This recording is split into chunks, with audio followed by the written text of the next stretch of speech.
I think so much of my work is about world making. I think as a young girl, I felt this sense of absence of home.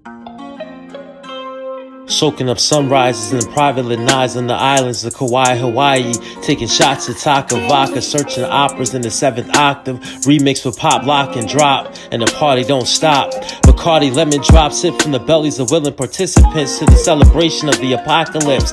And the setting is the setting sun, and not the void darkness and heartless looking Spartans targeting melanin in the form of carbon.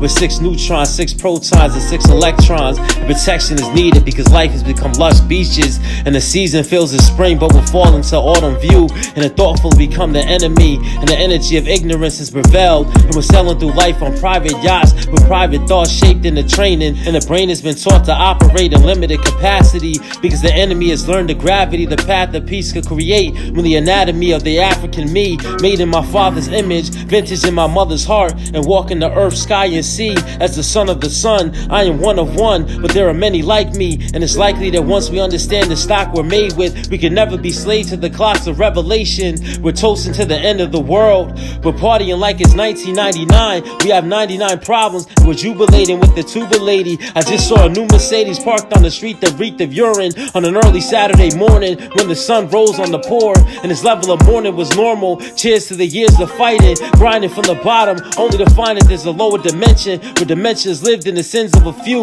But in the lens of you, it all appears to be simple with a sprinkle of fun, and that's why we're all gathered here today to pretend as if our travels aren't real. We dragged our souls through the gravel to unravel the sad truth that the end is near. But we're still drinking to the thinking that we're all safe. But in the blink of an eye, we could all be sinking. We could all be drinking to our own suffering. And that gust of wind we feel when the breeze eases the pain of 1,000,000 degrees. And we the poets know how to swallow that heat and rise to the middle of the streets and spit fire in the sounds of choirs with a surplus of words acquired, inspired by the very stories recited out of the belly of the moon child. The early years of my life were spent in tour buses and venues and airports, and even paying attention to sort of the architectural language in these spaces. These spaces became my home.